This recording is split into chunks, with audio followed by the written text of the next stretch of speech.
السلام علیکم ورحمۃ اللہ وبرکاتہ۔ الحمد للہ رب العالمین، جزا اللہ عنا محمد اللہ وحدہ صلی اللہ علیہ وسلم۔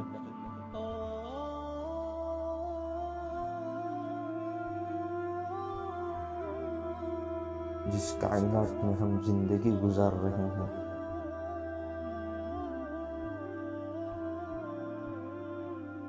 اس کائنات کا مالک تنہا اللہ رب العزت ہے۔ اس کائنات کے شہنشاہ، اس کائنات کے بادشاہ وہ اللہ رب العزت ہے۔ اسی کی بادشاہی ہمیشہ سے ہے اور ہمیشہ رہے گی۔ باقی ہر چیز فنا ہونے والی ہے اور فنا ہو جائے گی۔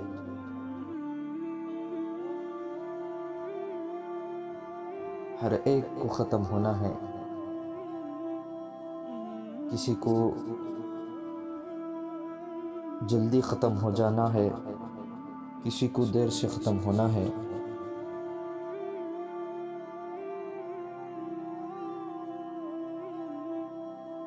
گویا کہ ہر چیز اس دنیا میں جو کچھ چیزیں ہیں جو ہماری آنکھیں دیکھ رہے ہیں، ان تمام چیزوں کو ختم ہونا ہے۔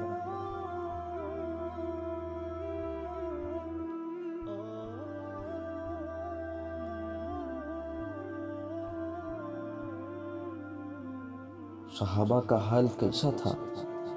صحابہ جانتے تھے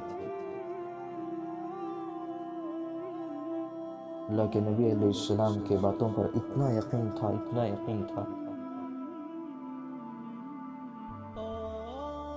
فرمایا صحابہ اپنی آنکھوں سے جو دیکھتے تھے، اپنی خود کی آنکھوں سے جو دیکھتے تھے، ان آنکھوں سے دیکھا ہوا اتنا یقین ان کو نہیں آتا تھا جتنا اللہ کے نبی علیہ السلام کے زبان مبارک سے نکلی ہوئی باتوں پر یقین جتنا تھا، اتنا ان کی آنکھوں سے دیکھا ہوا بھی، ان آنکھوں سے دیکھا ہوا بھی اس کو وہ 100% نہیں مانتے تھے جتنا اللہ کے نبی علیہ السلام کے زبان مبارک سے نکلی ہوئی باتوں پر یقین تھا۔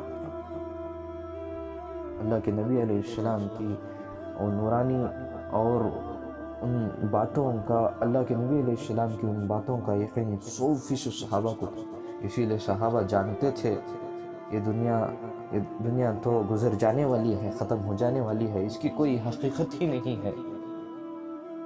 یہ ایک گزرگاہ ہے، یہاں سے ہم جانا ہے، یہ تو بس سفر کا ایک حصہ ہے، یہاں ٹھہرنا نہیں ہے، یہاں ہمارا مقام نہیں ہے، یہاں سے گزر جانا ہے، یہ سفر کا ایک حصہ ہے، یہاں سے گزرنا ہے بس۔ تو صحابہ حقیقت کے طور پر سمجھ گئے تھے، جان گئے تھے، پورے بصیرت کے ساتھ اس پر یقین تھا صحابہ کو کہ ہمارے سامنے ایک بڑا مسئلہ آنے والا ہے، وہ آخرت ہے۔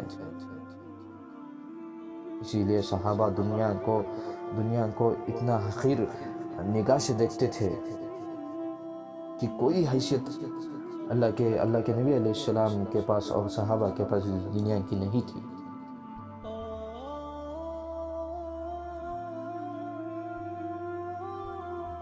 تیز ہوا بھی چل جاتی صحابہ کے زمانے میں تو سارے صحابہ مسجد چلے آتے تھے اور کہتے تھے کہیں ایسا نہ ہو کہ قیامت آ گئی ہے۔ کیوں ایسا تھا؟ ہر وقت صحابہ موت کو سامنے رکھ کر زندگی گزارا کرتے تھے۔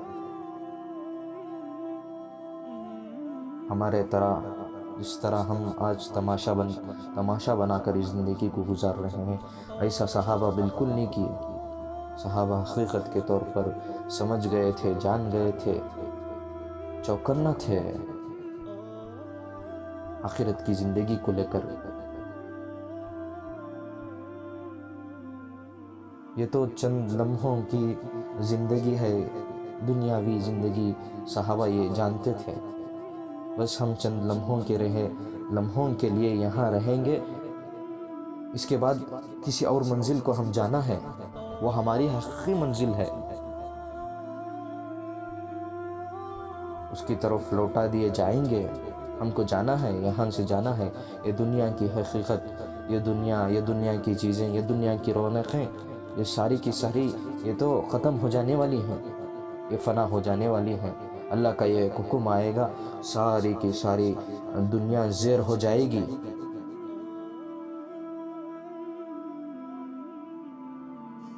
یہ سب چیزیں عارضی ہیں، یہاں کی حکومتیں عارضی ہیں، یہاں کا مال عارضی ہے، یہاں کی خوشیاں عارضی ہیں، یہاں کی راحتیں وہ عارضی ہیں۔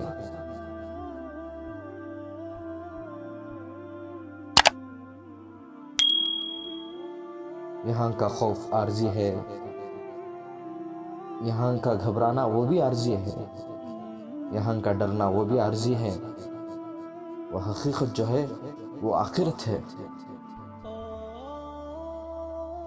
عقل مند اور ہوشیار شخص وہی ہے جو اس دنیا میں، جو اس دنیا کی چند لمحوں کی زندگی میں وہ لامحدود جو زندگی آنے والی ہے، وہ آخرت کی زندگی اگر اس کی تیاری کر لے، وہی عقل مند ہے، وہی ہوشیار شخص ہے۔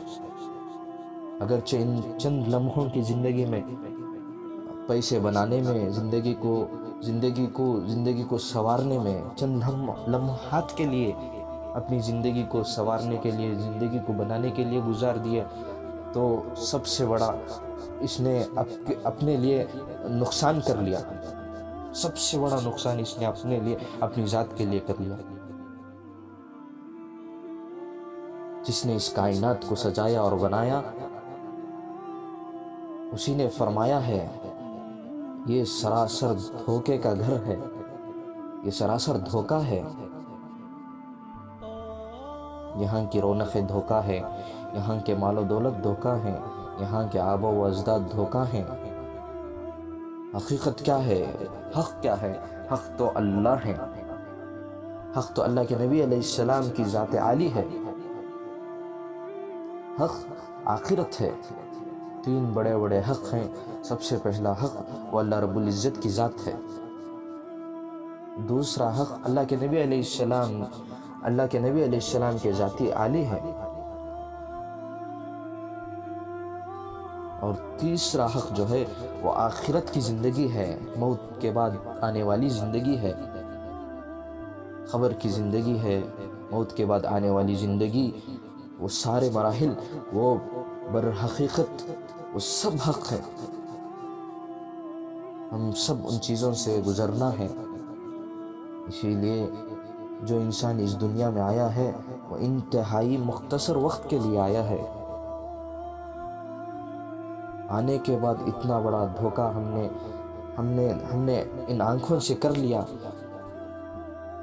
اور لگتا اور ایسے کام کرتے ہیں کہ ہم یہاں سے جانا ہی نہیں ہے، ایسے کاموں میں آج مشغول ہیں، زندگی ایسی گزار رہے ہیں کہ ہمیں کبھی موت ہی نہیں آئے گی، کبھی ہم کو اس دنیا سے چھوڑ کر جانا ہی نہیں پڑے گا۔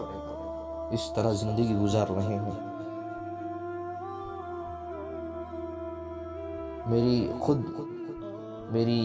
میری زندگی کے بارے میں یہ سوچنا ہے، آج تک جو زندگی گزری، اللہ اسے اے اللہ آپ کے فضل و کرم سے معاف فرما دیجئے۔ اللہ کو یہ بہت پسند ہے اور بہت محبوب بھی ہے جو بندہ تنہائی میں بیٹھ کر اپنی زندگی کا محاسبہ کرے اور اللہ سے معافی مانگے، فکر کرے۔ تو اسی لیے میں فرما رہا ہوں کہ آپ تمام سے کہ آپ خود اپنے زندگی کے بارے میں محاسبہ کریں۔ اے اللہ کتنے سال ہو گئے میرے، یا اللہ اتنے سالوں میں اے اللہ میں صرف آپ کی نافرمانی کی ہے، اے اللہ اسے معاف فرما دیجئے۔ اے اللہ جتنی زندگی آگے باقی ہے، اے اللہ میں بے شک وہ جانتا نہیں جتنی اے اللہ باقی ہے، اے اللہ ان تمام لمحات میں اے اللہ جتنی زندگی اور اے اللہ آگے چلنے والی ہے اور باقی ہے، اے اللہ ان تمام اے اللہ اس زندگی میں اے اللہ ان زندگی کے لمحات میں اے اللہ آپ کو راضی کروں، اے اللہ کے نبی علیہ السلام کو راضی کروں، ایسی مجھے توفیق عطا فرما اور اس پر میں جمے رہوں موت تک۔ اے اللہ مجھے اس کی توفیق عطا فرما۔ ہمیں دعا کرنا ہے اور اللہ سے مانگنا ہے، کیونکہ یہ بڑا مسئلہ ہے ہمارے سامنے، وہ موت کا مسئلہ ہے، وہ آخرت کا مسئلہ ہے۔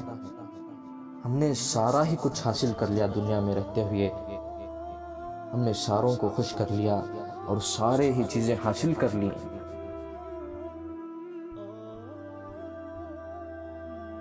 ہمارے پاس ساری دنیا کی چیزوں، دنیا کے اسباب ہمارے پاس سارے موجود ہوں اور ساری خوشیاں ہمارے پاس موجود ہوں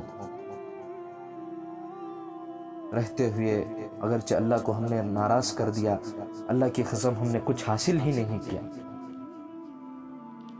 اگرچہ ہمارے پاس دنیاوی اعتبار سے کچھ موجود، ہمارے پاس کچھ اسباب ہمارے پاس دنیاوی اعتبار سے موجود، ہمارے پاس دنیاوی اعتبار سے کوئی چیز ہمارے پاس موجود نہیں ہے، مگر ہم نے اللہ کو راضی کر لیا تو اللہ کی قسم ہم نے سب کچھ حاصل کر لیا۔ کیوں؟ اس کائنات کا مالک وہ اللہ رب العزت ہے۔ اگرچہ اس کے نظام کو آپ اس کے نظام سے فائدہ اٹھانا چاہتے ہو تو ہم کو چاہیے کہ ہم اللہ کو راضی کریں۔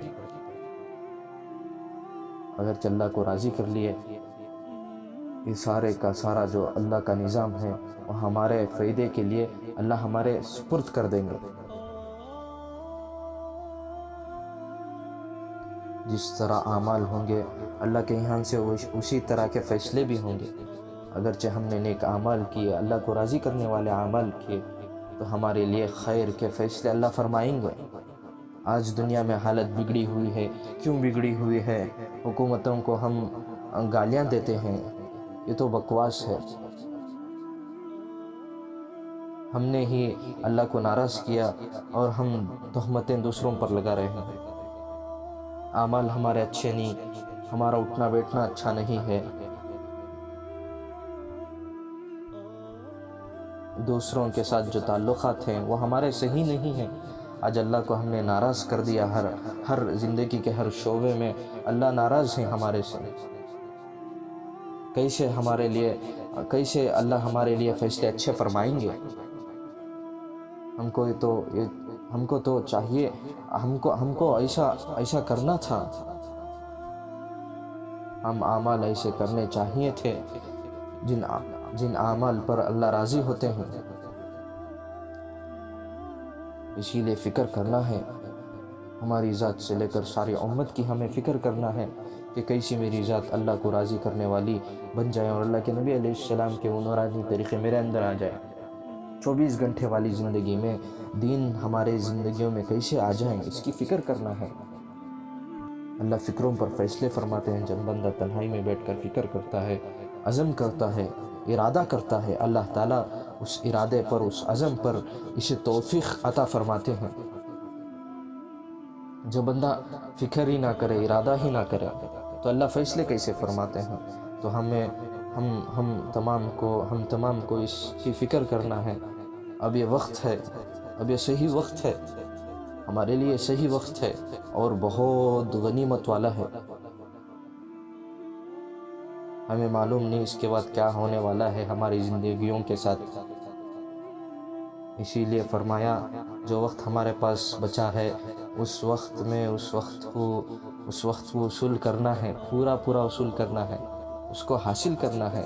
اسی لیے اب بہت بہتر وقت ہے، آئندہ پتہ نہیں کیا کیا چیزیں آنے والے ہیں اور ہماری زندگیاں کیسے ہونے والے ہیں، تو حالات بگڑنے سے پہلے ہم اللہ کو راضی کر لیں۔